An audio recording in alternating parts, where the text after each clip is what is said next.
და ერთ რამეზე დავფიქრდით. ჩვენ რა ვიცით ზოგადად ამ სამყაროს შესახებ? ადამიანებისგან ვიცით მხოლოდ ის, რაც მათ იციან. შეიძლება ისეთი რაღაც იყოს სამყაროში, რასაც მე ვერ ვხედავ, რაც მე არ მინახავს. ან შეგვიძლია მივიღოთ ის ცოდნა, რასაც ვედები გვასწავლის. წარმოგედგენიათ ახლა, რომ ვინმე ასეთ რამეს შეძლებს. ეს არ არის მარტივი ემოცია. მისი მედიტაციის წყალობით მან იხილა ყველაფერი საკუთარ ტრანსფორმერში შივას ვაჟი, რომელსაც სპილოს თავი აქვს და საკე ისტორია რატომ აქვს განიშას სპილოს თავი. როცა ჩვენ ადამიანზე ვფიქრობთ, ის გრძნობს, ვახსენდებით რაღაცნაირად, იმიტომ რომ ნატიფ დონეზე ეს ინფორმაცია მას მისცემს. დღეს მაჰაბჰარატას პირველი საღამო გვაქვს, სადაც ჩვენ კიდევ ერთხელ ვიტყვი, ვისაუბრებთ და მოვყვებით მაჰაბჰარატას თავიდან ბოლომდე, დეტალურად. ყველა ისტორიას, რაც თავდაპირველ მაჰაბჰარატაში აღწერილი.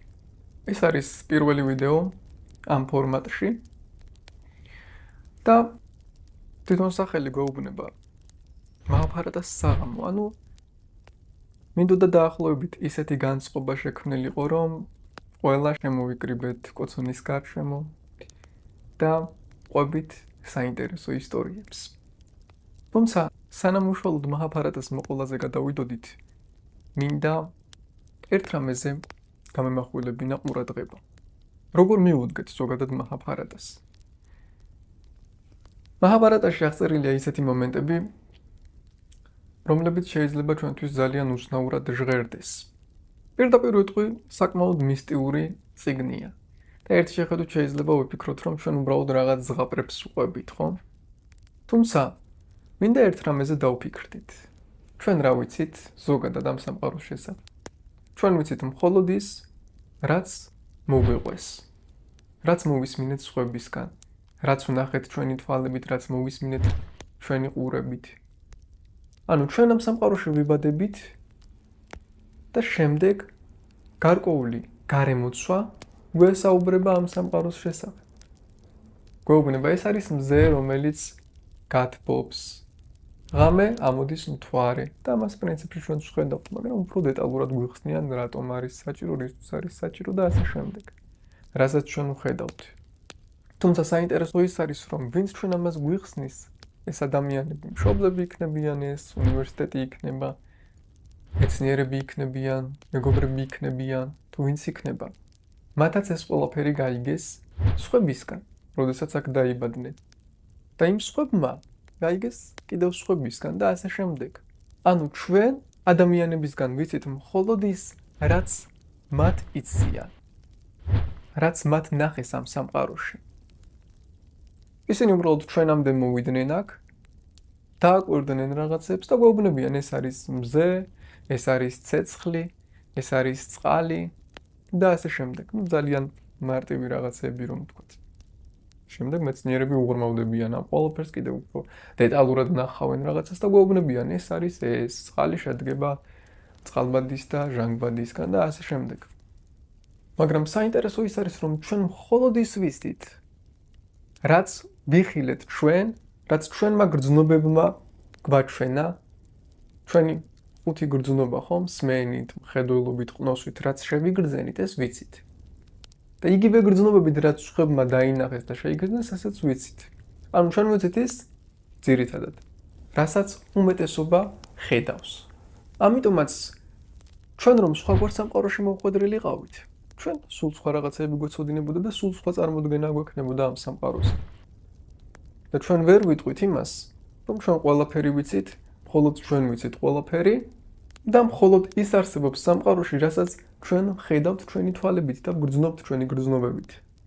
და ვინმე თუ რაიმე ისეთ სიტყვის, რაც ჩვენ არ გვინახავს, უბრალოდ ვერ დავსინებთ, რადგან ჩვენ არ ვიცით, რა ვიცით, იქნება არსებობს ესეთი რამ და უბრალოდ მე არ ვნახე, უბრალოდ ჩემ რეალობაში არ იყო ეს. რადგან ის რაღაცეებიც, რასაც ახლა ვხედავთ, ის რაღაცეებიც, რასაც ახლა ვხედავთ, ჩვენთვის დაუჯერებელი იქნებოდა. მაგალითად, მზე რომ არ გვენახა და ვინმე ეთქვა, რომ მზე არსებობს, ასეთი რაღაც ბურთი ცეცხლოვანი, რომელიც ყველაფერს ანათებს. ჩვენ ვიტყოდით, ეს გაგიჟდა მგონი. რა ის ბურთი ცეცხლოვანი, რომელიც ყველაფერს ანათებს? მაგრამ რადგან ჩვენ ამასთან უშუალო შეხება გვაქვს და ყველა ვხედავთ ამას, მივაჩვით და ვამბობთ, ეს მზე არის კაცო, მე ხომ ვიცი. და ამას ჩვეულებრივად დავუქვამთ და ვიღებთ. შესაბამისად ჩვენი მხრიდან დიდი სისულელე იქნება, თუ მსგავს რამეებზე გავიცინებთ, რადგან ჩვენ არ ვიცით ეს ნამდვილად იყო თუ არ იყო. ზოგადად ვედური ხედვა ასეთია. ადრე ადამიანები პირიქით ჩვენზე უფრო მაღლები, ჩვენზე უფრო ძლიერები, ჩვენზე უფრო გონიერები და ჩვენზე დიდხანს ცოცხლობენ. ბიბლიაშიც არის მოცემული, ხომ ეს ყველაფერი. რომ ადრე ადამიანები უფრო დიდხანს ცოცხლობდნენ თუნდაც. და ეხლა პირიქით ადამიანთა დეგრადაცია მიდის, ანუ 4 ეპოქაა: საცია იუგა, დვაპარა იუგა, ტრეტა იუგა და კალი იუგა. ჩვენ ახლა ვიმყოფებით მე-4 ეპოქაში, სადაც ბევრად შემცირდა ადამიანთა უნარები. ანუ სრულიად ეწინააღმდეგება ეს ხედვა თუნდაც დარვინის ევოლუციის თეორიას, რომელიც ამბობს, რომ პირიქით ადამიანები ვითარდებიან. მათი შესაძლებლობები ახლა ბევრად უფრო განვითარდა. ჩვენი ისტორიაც რომ ავიღოთ, მაგალითად, თუ დავაკვირდებით მემატიანეებს, რომლებიც აღწერენ ვახტანგ გორგასალს. ისინი ამბობენ, რომ 22 წლის ვახტანგი იყო ყველაზე ლამაზი, ყველაზე მაღალი და მას შეეძლო ფეხით გაკიდებოდა ირემს და შიშველი ხელებით რქებში სტაცებდა ხელს და დაიჭერდა მას. ვის წარმოგედგენიათ ახლა, რომ ვინმე ასეთ რამეს შეძლებს? მემატიანე ასევე აღწერს, რომ ვახტანგი საბრძოლოდ შეკაზმულ ცხენს წარმოიდგინეთ ცხენი და რომელსაც კიდევ რკინები ადევს და საბრძოლოდაა გამზადებული. მას წევდა, ხრებზე მოიგდებდა და მცხეთიდან არმაზის ციხემდე ფეხით ატარებდა. წარმოიდგინეთ ახლა, ვის შეუძლია ამის გაკეთება? ცხენს ალბათ ვერც ასწევს ვინმე, არა თუ მცხეთიდან არმაზის ციხემდე ატაროს საბრძოლოდ შეკაზმული თანაც. მცხეთიდან არმაზის ციხემდე 5 კილომეტრია დაახლოებით. 5 კილომეტრი რომ ვატაროთ ცხენი ხრებზე მოგდებული. ეს შეუძლებელია ახლა ჩვენთვის, წარმოუდგენელი რამ არის. და ეს მხოლოდ 1500 წლის წინ.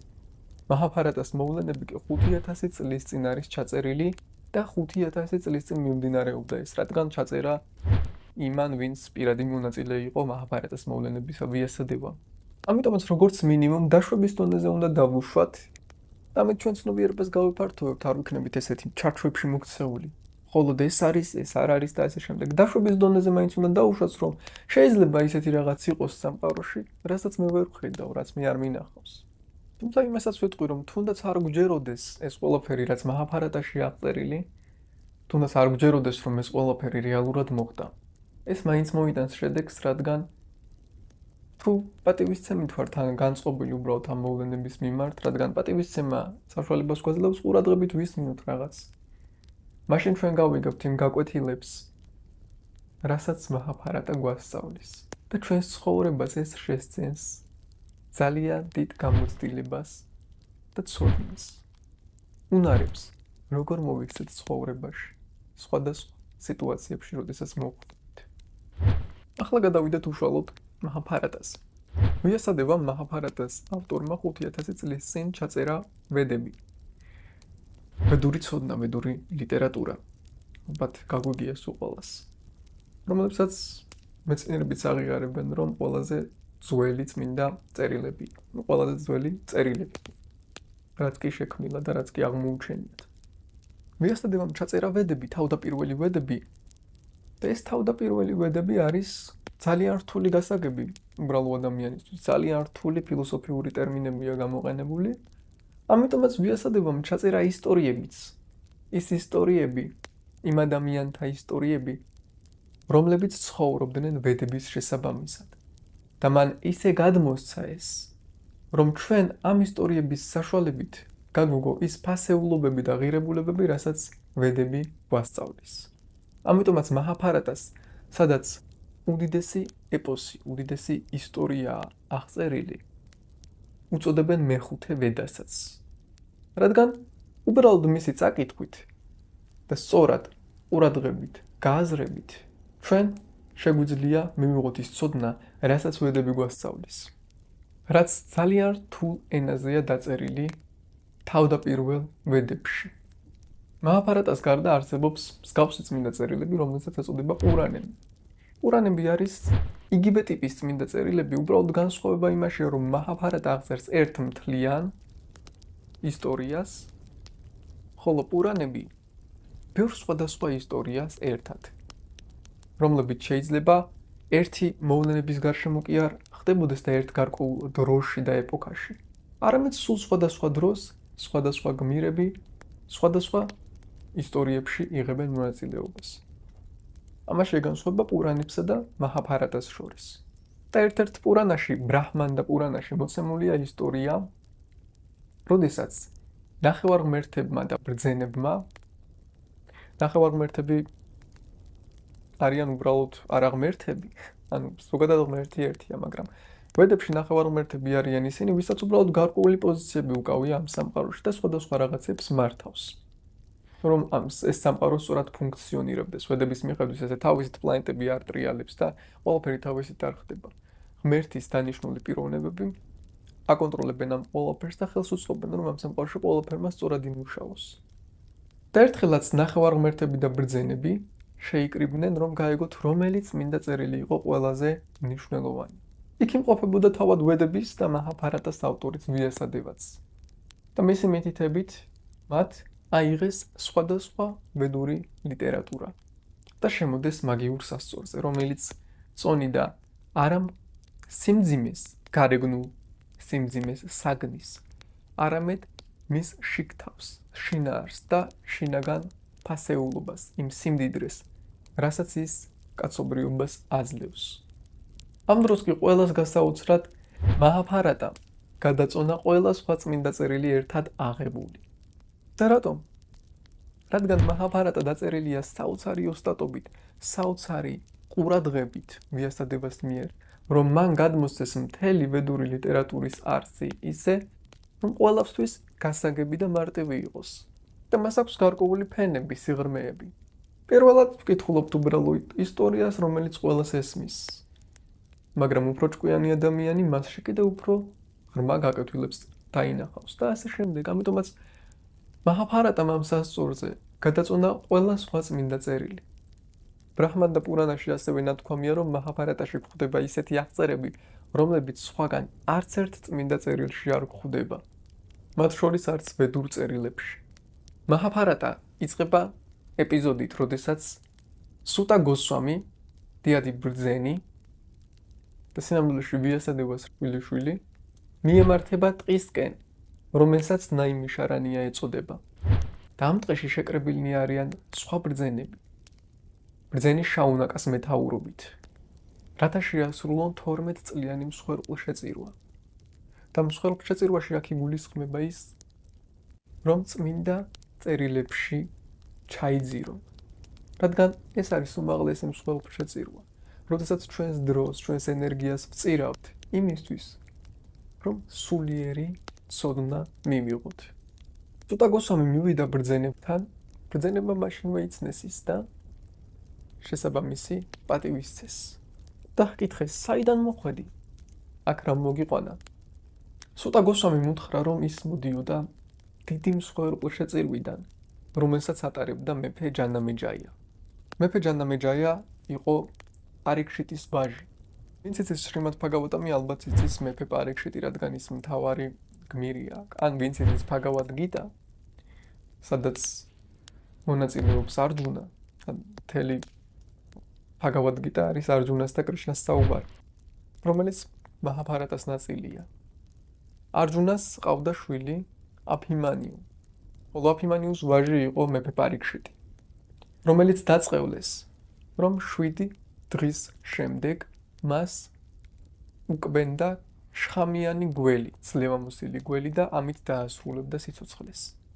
და მთელი ბჰაგავატამი არის ამ 7 დღის აღწერა, რას უძღვნიდა თავს მაჰარაჯა პარიქშიტი, ანუ მეფე პარიქშიტი, არჯუნას შვილიშვილი ამ 7 დღის განმავლობაში. და ჩვენ ვიცით, რომ მან დაასრულა სიცოცხლე ზუსტად ასე. შხამიანმა გველმა ტაქშაკამ მოკლა ის. და ამის გამო მისი ვაჟი ჯანამეჯაია, ანუ არჯუნას შვილთა შვილი, ატარებს მსხვერპლშეწირვას, უდიდეს მსხვერპლშეწირვას, იმისთვის, რომ გაანადგუროს ყველა გველი მთელს სამყაროში, რაც არსებობს. და ყველა მხრიდან მსხვერპლშეწირვის ცეცხლში ცვიოდნენ გველები და იწოდნენ და ნადგურდებოდნენ, მხოლოდ იმის გამო, რომ მეფე ჯანამეჯაიას შური ეძინა მამამისის გამო. რადგან მამამისი მოკლა გველმა, ტაკშაკა, ერთმა გველმა. თუმცა ის ამაზე გაბრაზებული ცდილობდა ყველა გველი გაენადგურებინა სამყაროში. ჩვენც ასე ვიქცევით ხშირად. სამწუხაროდ. როდესაც ერთი პიროვნება რაიმეს გვიშავებს, ჩვენ არა მხოლოდ ის გძულს, არამედ ყველა ისინი, ვინც მასთან არის კავშირში. მისი ოჯახი, მისი გარემოცვა, მისი ეროვნება, მისი რასა.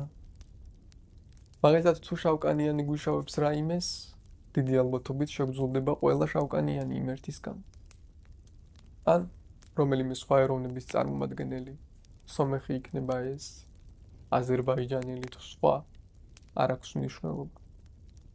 ერთი ადამიანის გამო ჩვენ მიდრეკილნი ვართ, რომ შევიძულოთ ყველა და ყველანი, ვინც ამ ადამიანთან არის რამენაირად კავშირში. თუმცა ეს არასწორია, რადგან ერთი ადამიანი, როდესაც აშავებს რაიმეს, უნდა დაისაჯოს ის ერთი ადამიანი, რადგან ის არის ამაზე პასუხისმგებელი და არა ყველა, ვინც მასთან არის კავშირში. და ამგვარად მეფე ჯანამეჯაიამ გადაწყვიტა ყველა გველი დაესაჯა იმის გამო, რომ ერთი გველი იყო დამნაშავე. სუტაკოსა მიყვება, რომ ამ მსხვერპლშეწირვას ესწრებოდა თავად ვიასადებას მოსწავლე, ბრძენი ვაიშამპაიანა, რომელიც შუალედებში მეფე ჯანამეჯაიას, ანუ პაუზების დროს მსხვერპლშეწირვის მიმდინარეობისას უყვებოდა მაჰაბჰარატას. და მან ის მოისმინა, სუტაკოსამ ამბობს, რომ მე მოვისმინე მაჰაბჰარატა მისი მონათხრობი. და ის ძალიან გახარებულია ამით. ის ამბობს, რომ მე ძალიან გამიხარდა, რომ შესაძლებლობა მქონდა მომესმინა ეს საინტერესო ისტორიები მაჰაბჰარატა ვაიშამპაიანასგან. როდესაც ბრძენებმა ეს შეიტყვეს, მათ უთხრეს, ხო, ჩვენც მოგვიყევი ესეთი მაგარი რამ თუ იქნა მოყოლილი ჩვენს გვაინტერესებს, ჩვენს დაგვდე პატივი და ჩვენც მოგვიყევი ეს. სუტაკოსამი თანხმდება მათ ამაზე და იწყებს მაჰაბჰარატას მოყოლას. ის იწყებს იმის აღწერით, თუ როგორ შექმნა ვიასადება მაჰაბჰარატა. თუმცა მოდი დავფიქრდეთ ერთ რამეზე, მინდა რომ ამაზეც ყურადღება მივაქციოთ, თუმცა ბევრი არ აქცევს ხოლმე ყურადღებას. მე ვთქვი, რომ ეს ყველაფერი მაჰაბჰარატაშია ჩაწერილი. მეორეს მხრივ კი ვამბობთ, რომ მაჰაბჰარატას ვაიშამპაიანა უყვებოდა მეფე ჯანამეჯაიას, სუტაკოსამი ეს მოისმინა, სუტაკოსამი უყვება ნაიმიშარანიაში შეკრებილ ბრძენებს, როგორ დაწერა ვიასადება მაჰაბჰარატა, მაგრამ რეალურად ეს ყველაფერი წერია მაჰაბჰარატაში. მაჰაბჰარატა აღწერს ამ მოვლენებს, რასაც ახლა უყვებით. ანუ რეალურად მთელ მაჰაბჰარატას ვიგებთ სუტაკოსამის პირიდან, რომელმაც ის მოისმინა ბრძენი ვაიშამპაიანასგან, რომელმაც ის მოისმინა ვიასადევასგან. და არა თუ მოისმინა ვიასადევას, უკვე დაწერილი ჰქონდა მაჰაბჰარატა, მან იცოდა ეს ვაიშამპაიანამ, ეს მაჰაბჰარატა წაკითხული ჰქონდა და უყვებოდა მას მეფე ჯანამეჯაიას. აბა ჩვენ რა მაჰაბჰარატას ვკითხულობთ, ხო? ახლა რა მაჰაბჰარატას ვყვებით? ეს მაჰაბჰარატა ვიასადევას მიერ არის დაწერილი, რომელსაც ჩვენ უყვებით. სინამდვილეში ასეთი საუბრის სტრუქტურა აქვს პურანებს, იტიჰასებს. ანუ მაჰაბჰარატასაც, სხვადასხვა პურანებსაც, შრიმად ბჰაგავატამსაც, რომ სულ ვიღაცის პირით გვესმის ეს მონათხრობი. შრიმად ბჰაგავატამშიც სუტა გოსვამი საუბრობს, ისყვება შუკადევა გოსვამის საუბარს, მე მოვისმინეო მისი საუბარი, შუკადევა გოსვამი ყვება ვიასადევას საუბარს, რომელმაც მას მოუყვა შრიმად ბჰაგავატამი. ყველა მსგავს წიგნს ასეთი სტრუქტურა აქვს. ანუ ვიასადევა თავის წიგნში გვესაუბრება ყოველთვის სხვების პირით. მაგრამ ეს არ ნიშნავს, რომ ეს ისტორიები რეალურად არ მოხდა. და ვიასადება მოიგონა სუტა გოსვამი, ბრძენი ვაიშამპაიანა და ასე შემდეგ. ეს რეალური პიროვნებები არიან, რომლებიც ვიასადევას პერიოდში იყვნენ. ამას გარკვეული მიზანი აქვს. რეალურად ვიასადევა ამგვარად იქცევა. ის თავიდან წერს ნაწარმოებს, შემდეგ ამ ნაწარმოებს გადასცემს თავის მოსწავლეებს. ეს მოსწავლეები უყვებიან სხვებს. აი ამ დროს მაგალითად ვაიშამპაიანა უყვება მეფე ჯანამეჯაიას, ისმენს სუტა გოსვამი, სუტა გოსვამი უყვება ამ ბრძენებს და რეალურად როდესაც ერთი ადამიანი ყვება ის გადასცემს თავის ემოციას, თავის შთაბეჭდილებებს, თავის განცდებს, რაც მიიღო ამ წიგნიდან. და ეს წიგნი კიდევ უფრო მიმზიდველი და ტკბილი ხდება. შემდეგ როდესაც სხვა ისმენს, ის თავის ემოციასებს და ის კიდევ უფრო ძლიერდება და კიდევ უფრო გემრიელი ხდება. ამიტომაც შრიმად ბჰაგავატამის მესამე ლექსი ამბობს, შუკა მუქადა მრიტა დრავა სამიუდამ. ანუ, როდესაც შუკადევა გოსვამიმ გასინჯა ეს ნაყოფი, ის კიდევ უფრო ტკბილი გახდა. როგორც თუთიყუში, შუკა ნიშნავს თუთიყუსს. ნაყოფს სინჯავს, ამბობენ რომ როდესაც თუთიყუში ნაყოფს სინჯავს, ის კიდევ უფრო ტკბილი ხდება. რადგან ბჰაგავატამი შუკადევა გოსვამის მიერ არის მოტყუებული. რომელიც მოისმინა სუტა გოსვამი და სუტა გოსვამის პირით მისმენთ. ანუ კიდევ უფრო ტკბილი ხდება ის, როდესაც სხვა მასში დებს თავის გამოცდილებას, თავის იმ განცდას, იმ გემოს, რომელიც მან გაიგო ამ ნაწარმოების მოსმენისას თუ კითხვისას. ამიტომაც მაჰაბჰარატაში სუტა გოსვამი ამბობს, მე გავეცანი ვიასას 8800 შლოკას მაჰაბჰარატასი. დღევანდელი მაჰაბჰარატა კი 100,000 შლოკისგან შედგება, ანუ ლექსისგან. ანუ რას აკეთებს ვიასადევა ხომ ის ამატებს, განავრცობს თავის თავდაპირველ მაჰაბჰარატას, როდესაც სხვები ამას ყვებიან და მასში დებენ თავიანთ გამოცდილებას. ნათქვამია რომ ვიასამ ჯერ დაწერა ძირითადი ისტორიები მაჰაბჰარატასი 24,000 შლოკაში. პირდაპირ სუტა გოსვამი ყვება ამას. შემდეგ ის მოუყვა თავის ვაჟს შუკადევა გოსვამის მაჰაბჰარატას, ასე ვთქვათ, მთავარ პერსონაჟს, უпроსტურად შრიმად ბჰაგავატამის მთავარ პერსონაჟს. შემდეგ კი თავის ღირსეულ მოწაფეებს. მათ შორის ბრძენ ვაიშამპაიანას, რომელიც ჯანამეჯაიას უყვება მაჰაბჰარატას. ანუ როცა ვაიშამპაიანა ჯანამეჯაიას მაჰაბჰარატას უყვება, მას აქვს საკითხული 24,000 შლოკა. შემდეგ ეს განევრცვეს შლოკები და ეს მაჰაბჰარატა გაიზარდა. ვიასამ თვითონ გაზარდა 100,000 შლოკამდე. თუმცა ის პიროვნებები, რომელთაგანაც მაჰაბჰარატას ვისმენთ, უბრალო პიროვნებები არ არიან. ნათქვამია რომ კონკრეტული ნახევარღმერთები შევიდნენ ამ ბრძენებში, ამ პიროვნებებში, ზუსტად იმიტომ, რომ ვიასას დახმარებოდნენ მაჰაბჰარატას გავრცელებაში.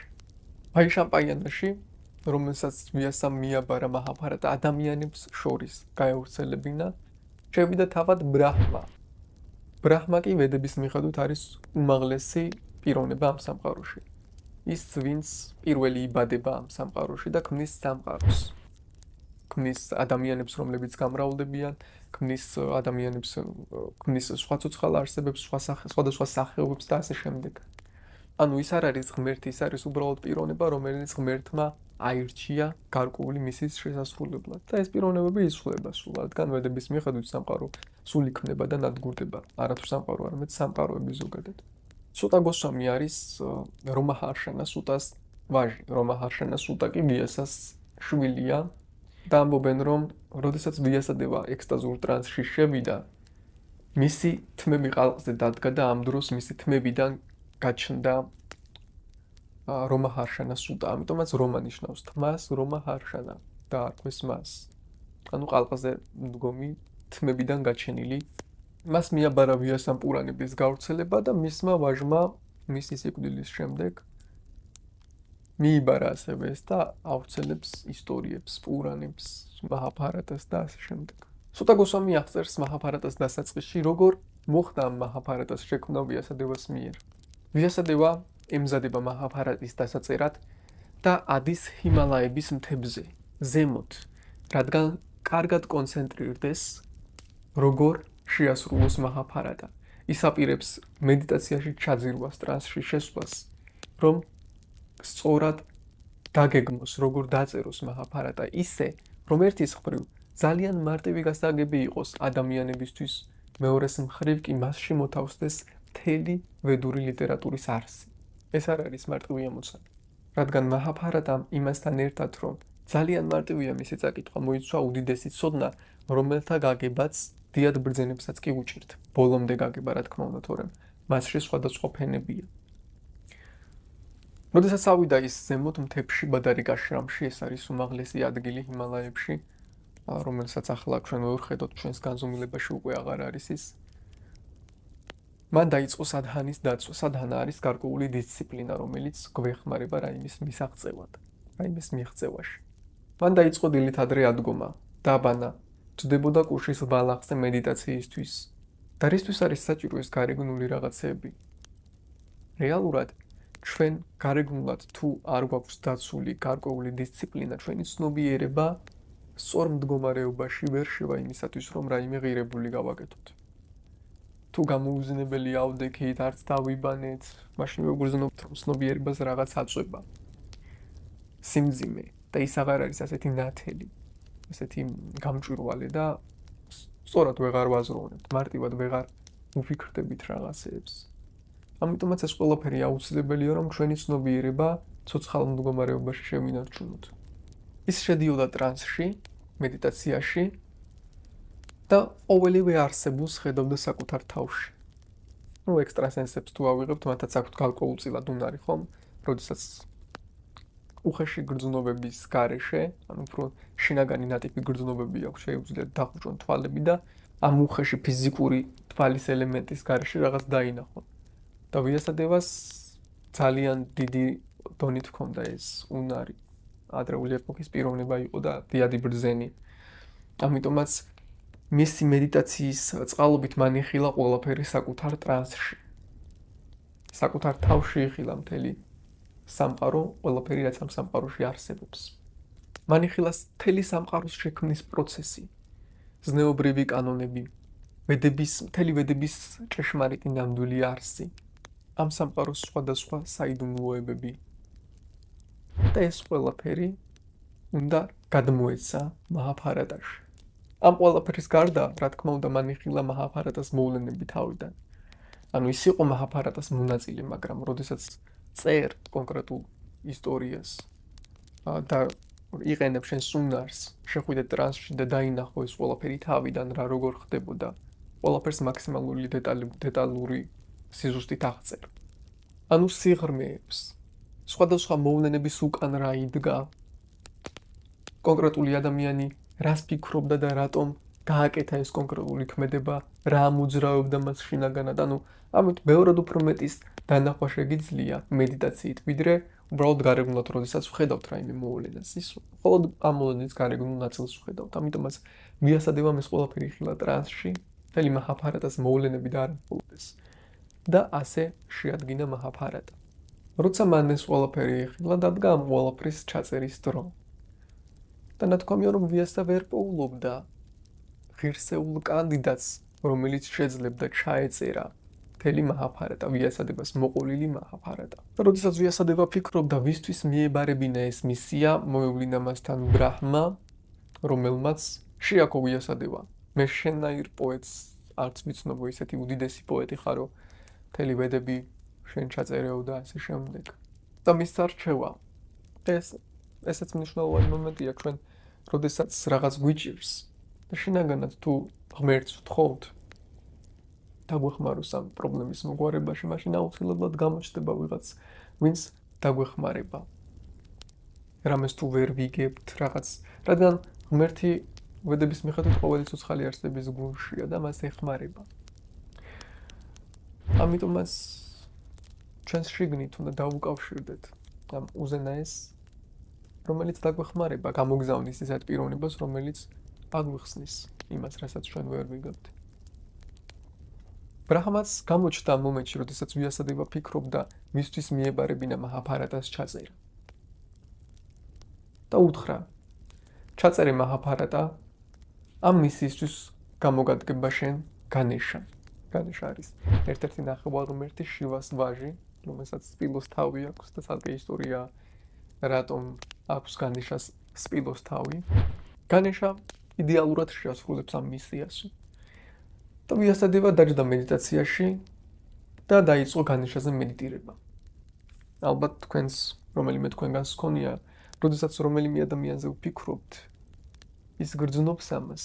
ეხლაც კი ჩვენ არ გვაქვს დიდი უნარი ფიქრის მეშვეობით რამე გავაკეთოთ, მაგრამ ამის მიუხედავად, როცა ჩვენ ადამიანზე ვფიქრობთ, ის გრძნობს ამას. ვახსენდებით რაღაცნაირად, იმიტომ რომ ნატიფ დონეზე ეს ინფორმაცია მას მისდის. და როდესაც ვიასადება განეშაზე ფიქრობდა, განეშაც მაშინვე მასთან გაჩნდა, წავიდა მის აშრამში, მან დაინახა, რომ ვიასადევას ის სჭირდებოდა და მასზე ფიქრობდა. განიშამ უთხრა, კარგი, ჩავწერ მაჰაბჰარატას. შევასრულებ ამ მისიას, მაგრამ ერთი პირობით. შევასრულებ ამ როლს იმ შემთხვევაში, თუ 11 წამით არ შეწყვეტ საუბარს და უწყვეტად მიყარნახებ მთელ მაჰაბჰარატას, ანუ არ დაფიქრდები. ვიასამ უთხრა, კარგი, კი ბატონო, მაგრამ მე ჩემი პირობა მაქვს ამ შემთხვევაში. რომ შენ არ ჩაწერს ჩემს სიტყვებს ისე, თუ გააზრებული არ გექნება. მხოლოდ მაშინ დაიწყებ ჩაწერას, როცა მიხვდები არს, რას გეუბნები და რას ვამბობ. ესეც ძალიან მნიშვნელოვანი მომენტია. ხშირად ისე ვიმეორებთ სხვების სიტყვებს, რომ არ ვფიქრდებთ. ხშირად ისე ვიმეორებთ გარკვეულ ინფორმაციას, რომ არ ვფიქრდებით მის აზრს. ხშირად ისე ვიღებთ სხვების მიერ მოყოლილ რაღაცებს, რომ არ ვფიქრდებით, არ ვიაზრებთ. და უბრალოდ ჩვენ გადავსებთ ამას. სინამდვილეში ყველაფრის ღრმად გაანალიზება საჭირო და გააზრება ეს ჩემია თუ მოწოდებული აზრია ვინმესი. ეს ნამდვილად მე მინდა და ნამდვილად მე ვფიქრობ ასე თუ ვინმე შთამაგონა მე. თუ ვინმეს გავლენაა ჩემს მიმართ. ზოგი ამბობს, რომ ვიასადევამ ეს იმიტომ უთხრა განეშას, რომ შესვენების დრო ჰქონოდა, თუმცა თავად მაჰაბჰარატაში წერია, რომ როდესაც განეშა ჩერდებოდა, რომ რამე გაეაზრებინა, ვიასადევა აგრძელებდა საუბარს, მას არ სჭირდებოდა დიდი ფიქრი რა ეთქვა. ამგვარად ვიასადევამ განეშას დახმარებით შექმნა მაჰაბჰარატა და არა მხოლოდ ჩვენთვის. წინაპრების პლანეტა არსებობს, პიტრი ლოკა, ვედების მიხედვით და მათთვის ისინი სამოთხის პლანეტად ითვლებოდა, ჩვენზე უფრო განვითარებულები არიან და ნათქვამია, რომ მათთვის წინაპრებისთვის ვიასადევამ მაჰაბჰარატა ჩაწერა 1.5 მილიონ შლოკაში, ანუ 1.5 მილიონ შლოკაში. რაქშასებისთვის და იაქშებისთვის მან ჩაწერა 1.4 შლოკაში. ეს ყველაფერი ადამიანებისთვის კი 100,000 შლოკაში. ანუ ის მაჰაბჰარატა, რომელიც ახლა გვაქვს, არის 100,000 შლოკიანი, 100,000 ლექსია მასში. თუმცა ამ 100,000 შლოკის გაგებაც მაინც თუ შევძელით, რაღაც დონემდე მაინც ესეც უდიდესი რამ იქნება.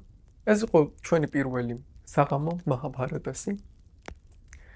გარკვეული შესავალი გავაკეთეთ ახლა და მოვყავით ის ისტორიები, რაც მაჰაბჰარატას დასაწყისშია.